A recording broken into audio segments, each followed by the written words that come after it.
Hello and welcome to our virtual broadcast of Lawrence Livermore National Laboratory EMRAP procedures presented by Jerry Paulson. Jerry is the manager of the Emergency Programs Organization at the Lawrence Livermore National Laboratory. He has worked at the lab for 13 years. His first position was as the Associate Director of Nuclear Operations. In 2014, he became the technical advisor to the Principal Associate Director of Operations and Business before moving into his present position. If you have questions during this session, you can click on the chat tool on the right, type in your questions, and I will relay these to our presenter during our Q&A session at the end. Please join me in welcoming Jerry Paulson to the virtual stage.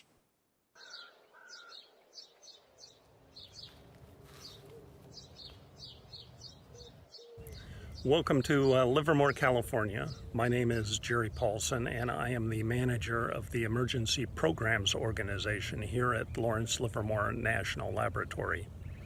I was asked today to talk about our implementation of EMRAP, the Emergency Management Readiness Assurance Plan. And I have a few extra minutes, so I thought I would talk a little bit about Livermore. I'm standing in the city limits of Livermore in one of the many vineyards. And this land originally was claimed by Spain. And in 1839, there was a Spanish land grant to Robert Livermore. He and some of his friends had large ranches in this coastal valley. We are very close to the San Francisco Bay. And he ranched for a good decade before the California Gold Rush, and this became a major route from San Francisco to the gold fields. Robert Livermore planted the first grapes in about 1850 in this valley, and in 1883, Carl Wente opened the very first vineyard. He had 47 acres at the time. I'm currently standing in a Wente vineyard. They now have about 2,000 acres of grapes in this valley under production. And Wente's is the oldest family-owned winery in the United States. His son, Ernest, at the turn of the century, went to France, and he came back with some cuttings from the Chardonnay grapes of France. He grafted them, and now about 80% of all Chardonnay grapes in California come from a plant known as the Wente clone, a little bit of Livermore and a little bit of France. Prohibition came to this valley in 1920, and Wente and two other wine growers established a contract with the Catholic Church and saved their vineyards. The federal government brought in bulldozers and bulldozed down all of the other vineyards in this valley. In 1929, Prohibition ended, but vineyards did not come back to this valley very quickly. I am standing about a mile west of Lawrence Livermore National Laboratory. Back in World War II, in 1942, the Navy was desperately looking for a location to train new pilots how to fly. They bought 1 square mile of this valley for a naval air station. They spent $75,000 buying it from one of the local ranchers. During its war years, the Livermore Naval Air Station trained 4,000 pilots. At the end of the war, 1946, the air station was closed up. And in 1949, the Soviets detonated their first nuclear weapon and truly created the arms war. Edward Teller was a staunch believer in the hydrogen bomb, what he called the super, and he convinced the President and Congress to initiate a second national laboratory for the development of the hydrogen bomb.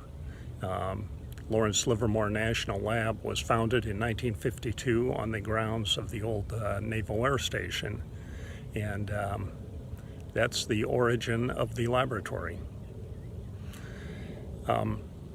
The 60s were interesting. This valley had over 200 wineries, and at that time land developers started buying up land for houses. I think the local community has done well in terms of land regulation. The neighborhood I'm standing in required 3 acres of grapes be set aside for every acre of houses built, and Livermore will forever have a very agricultural background. Well, so much for Livermore. Let's talk about EMRAP.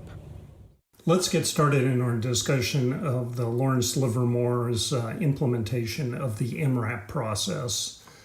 For some of you that may not be aware, the NNSA sites were asked to implement EMRAP a little before the rest of the complex, and I'll talk to that in a bit.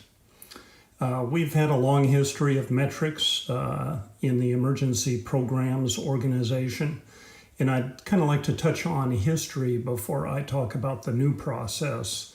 So historically, before last year, we had 3 different sets of metrics. NA40, the order requires us to have metrics and to do what headquarters asks us to do. NA40 issued a letter in 2009, and over the years I have poked fun at that letter. Every month we have produced a summary report for those metrics, and some of those metrics really don't add a lot of value to our program here. With contractor assurance being put in our contract 12 years ago, we implemented a director's dashboard. I have a couple metrics there. And lastly, line management. My boss and his boss are interested in understanding our program kind of from a numeric standpoint, and we have a large number of metrics at the line management level.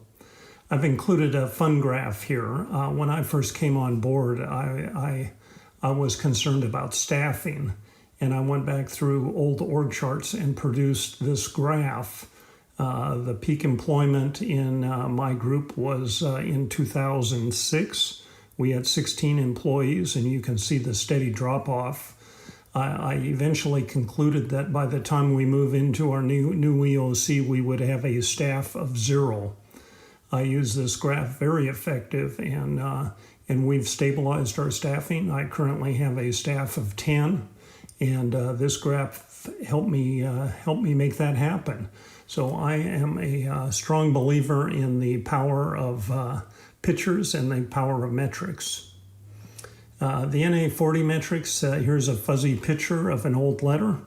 It had, I believe, 8 metrics. One of them right here is monitoring via an equation how many operational emergencies you've had in the last month. We typically report 0 for this metric. From a contractor assurance perspective, again, this is a screen capture of the director's dashboard. We tell the director every month 2 things, and that is the ERO qualifications in terms of numbers and training, and the other is how we're progressing on meeting Ewrap deliverables. So every year we produce, as you all do, an Ewrap. This year we have 40 deliverables. I took a snippet out of our Ewrap tracker.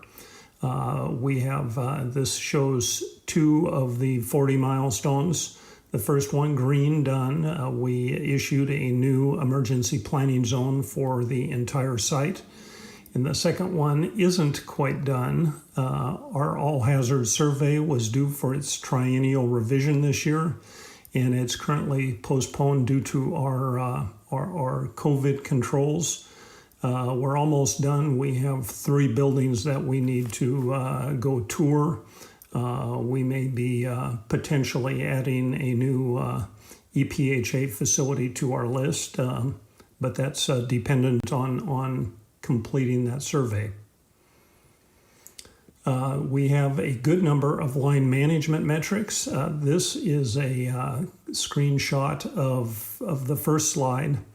So right away, the first item on this is Ewrap deliverables, its management issues tracking system. Each one of these has several slides or measures that are a little bit deeper. I've included one off to the side here. At the headquarters level this month, I reported that we are 95% trained, and that's being too deep trained for positions in the ERO. When you look at the actual number, out of an ERO of 243 members, 46 are behind in training, and 8 of our captains are behind in training. And it's a little bit of how you count things. So in some instances, we are 3 and 4 deep. For our emergency directors, we currently have qualified 11 emergency directors. So it becomes kind of interesting how various things get counted. I was told that Ewrap was coming in the middle of August. This is a slide I stole from a DOE headquarters presentation, and this shows all of the various groups involved in creating Ewrap. So it started with a -2 meeting at headquarters, and the decision was, let's make this work. They identified a working group. I've been on that working group. You can see several working group meetings on this slide. EMI-SIG was involved, the Defense Board was involved, and over several months we produced a program. The MRAP was issued to the field on the 20th of December. There was a guidance document and a letter to the contracting officers that said, make this happen in your contracts. It's kind of interesting. It was in our contract 3 days later. So sometimes you talk about bureaucracy, and sometimes things actually work. We have a contract tracking system for changes to our contract. And this email, I kind of chuckle at it. It happened near the end of the year, December 23rd. And this was the 225th change to our contract last year. So basically, we are having a change to our contract once a day for every working day. This basically gave us a short turnaround to actually get this new program implemented in our processes. The process itself is color-coded, and the main topics are on the left: programmatic framework, response indicators, feedback and improvement. The customer gets to establish a confidence level. Do I believe this answer or not? And finally, there's a comprehensive overall rating. There are in the guidance a lot of things they ask. So here's one. The contractor shall evaluate and assure that critical emergency equipment is available and operable for emergency response. So the question is, what in the heck is your critical emergency equipment? So the tall question is, how do you measure this? So at Lawrence Livermore, what we did was we wrote a plan. So we took the guidance, and for every one of those items, we would quote it, and then we would explain how we implement it.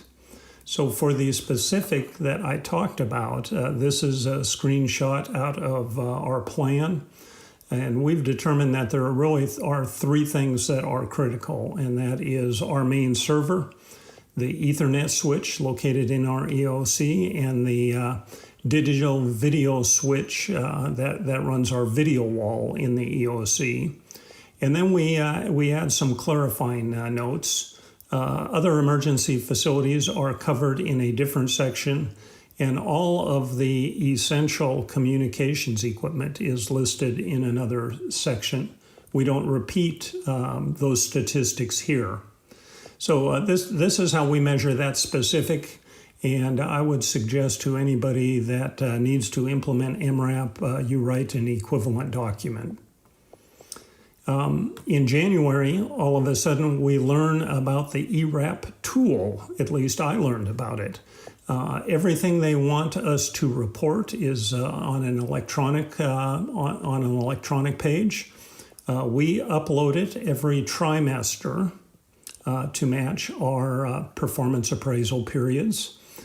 And it goes to our field office. My field office counterpart reviews and approves it. It goes to the field office manager for a review and approval, and then it goes to headquarters. Again, this is it's color-coded. We believe in hard copies, and every period we produce a report, and it starts with the key indicators, and we have a small discussion of why we scored the element the way that we did. This was our very first report. Our emergency public information plan is 2.5 years old. We think we should update it every 2 years. We self-identified that as being 6 months late. There are a couple things here that are black: real emergencies, completed self-assessment, headquarters corrective actions. We had none of those in the first period, so we got a black score. So overall, we were green.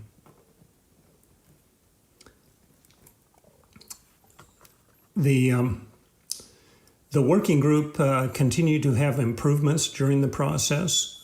Going from the first report to the second report, we decided to move to a 4-color scheme. Blue meaning very, very good. That's the A+ student. Green being the A student, and down from there.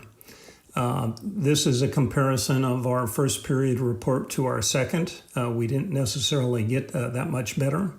What you'll see is the emergency public information plan turned red, and our all hazard survey is now late.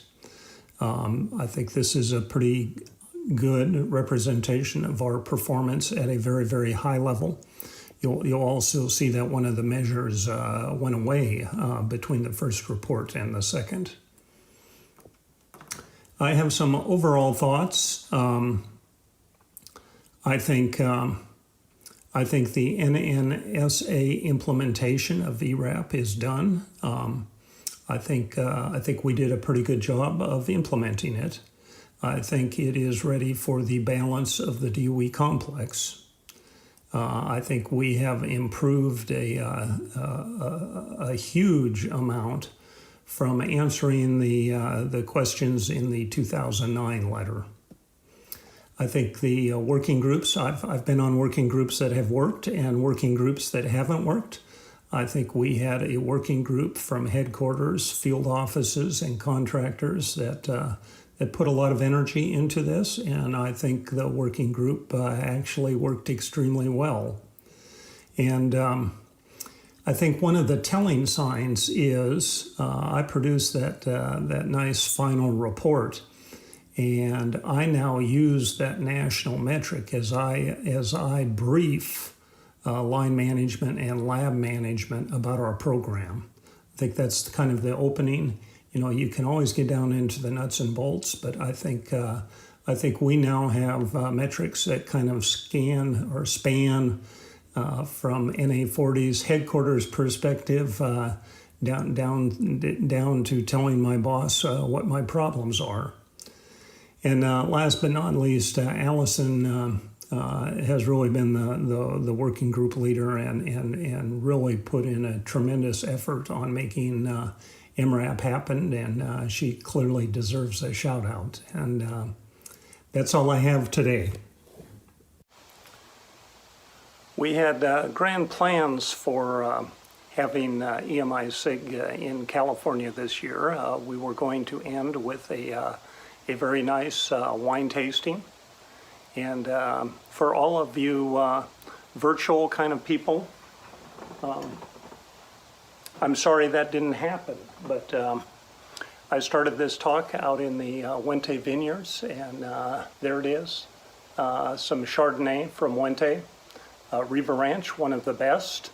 And if you ever want a taste of Livermore and a taste of France, give it a try. Have a good day. Thank you for your presentation, Jerry. I would like to begin our question and answer with this question from Jillian Const. She's asking, Jerry, do you find that your document is no longer needed with the current iteration of the tool that allows for the comments explanations? I think the value of the document, first, we're going to keep the document. The value of that document is it always tells us how to score ourselves. So we could repeat that text every trimester from here till we're done. But the value is if we write those words in one location, they're there forever. And if somebody says, how did you get this answer? We can go back to that revision and simply answer that question. There are times when we do want to use the comment section. I think that's more of a short-term issue. I would say that our issue with our hazard survey, we still haven't been allowed in those facilities. I think that's something that you would want to make a note in the tool. Thank you, Jerry. Are there other questions? I know I, for one, as a visual learner, really appreciate his color scheme. It just makes such a quick look to be able to see where things stand. I would like to, we have plenty of time, so please don't hesitate to put your questions in the right-hand box there.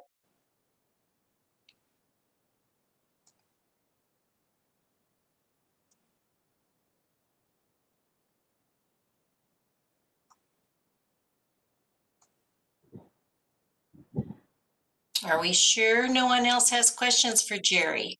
You will be able to see this again. I know that several people have expressed interest in going back and watching these presentations. We did have 5 channels going at one time, so oftentimes people couldn't choose between one or the other. So don't hesitate to go back and watch this. It will be available very soon. If there's no more questions, I really would like to thank Jerry for this great presentation. Make sure you complete the survey by clicking on the survey icon just below the description in the virtual meeting app, and that way you can receive credit for attending this session. And still doesn't look like I have a question, so let me tell you that our next session will be changes in DOE software quality assurance requirements and guidance and implications for emergency management software. And you did get a shout out, Jerry, from Keith McGuire. He said, thank you very much. Select it from the schedule at the left if you'd like to stay on this channel or check out any of our other channels. Thank you again, Jerry, and have a great day.